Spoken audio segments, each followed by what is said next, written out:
the charm of Bappi Lahiri during the 2014 election campaign. I saw Narendra Modi, Rahul Gandhi, Arvind Kejriwal, and even L K Advani on the campaign trail. But none compared to Bappi Lahiri, who died on Wednesday at the age of 69. At the time, he was the BJP candidate for the Sreerampur constituency in West Bengal. Modi himself had come down to give Bappida a boost. But it wasn't really necessary. Lahiri, with his sunglasses and gold chains, was chamak challo enough. He just took his old songs and turned them into election anthems.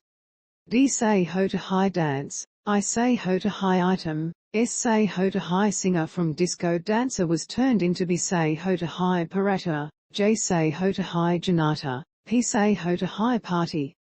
D deputy from Sharaabi became BJP co-vote D, Bappida co-vote D. Followed by Inteha ho gayi, intezaar ki, or gaya Modiji, pranam Modiji.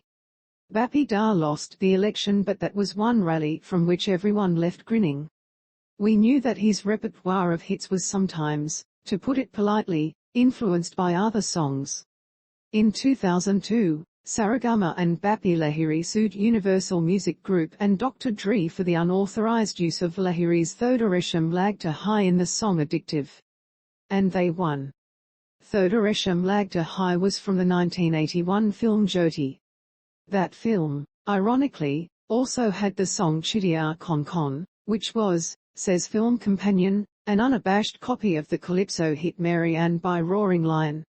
Then, 10 years after Jyoti, Bappi Lahiri used the song again, this time for Whole Day, Whole Night in Otter. Imitation was the sincerest form of flattery at a time when Levi's jeans rip-offs were being sold as Levi's in India and Campa Cola was filling in for Coca Cola. We weren't snooty about copies. We just wanted a good one with the great Indian taste, as Campa Cola claimed. That was where Bappida shone. He was a bit of a magpie, but whether it was Europop, Bengali curtain, Rabindra Sangeet or folk, he gave it his own Bappi Lahiri spin. He was like baby Gopal caught with a lump of stolen butter. Except, instead of protesting Main Nahin Makhanka, he disarmingly said, it is a tradition. Salil Chowdhury also copied Mozart as D Burman also copied. D Burman copied a lot. And we collectively chuckled and kept grooving to Jimmy, Jimmy, Jimmy, also known as Des OK by the French group Atorn.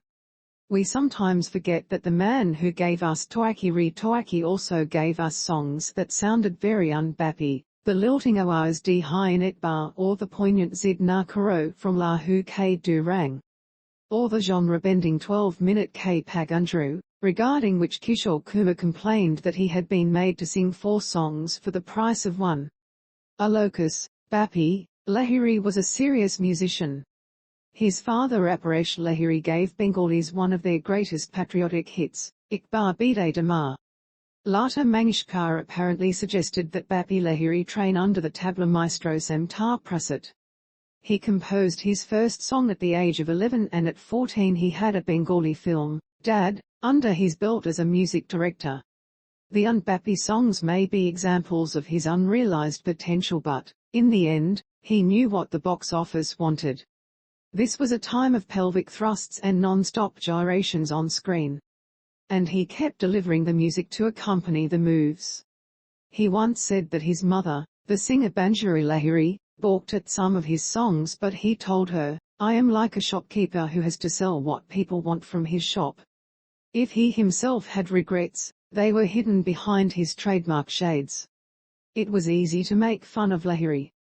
He was like a disco ball with an unabashed Bengali accent. Everything about him was unabashed, untainted by the false modesty that we are taught is befitting of a well-brought-up Bhadralok. He was over the top, larger than life and unembarrassed about it. One day he was crooning Don't Say Goodbye to Michael Jackson, the next day he was using a Ganesh bandana to sing Long Live Our Queen, Elizabeth II. The Deputy Correspondence Coordinator of Buckingham Palace sent him a note of appreciation, although the Queen regretfully turned down his offer to personally perform for her. People rolled their eyes, but he kept rolling along, his finger on the cultural pulse, from Big Boss to Narendra Modi. He did it so masterfully that by the time he crooned "Ooh La La" in The Dirty Picture in 2011, he had become an example of retro cool. Make that self-made retro cool. Javed Khattar probably came closest to putting his finger on the allure of Bappi Lahiri when he asked, "Have you heard a Bappi Lahiri song that is dull?" That might be his greatest gift to us. He made our lives less dull with his music, his jewelry and his Bappi-go-lucky persona. Even on the dreariest day, we cannot but tap our feet and grin when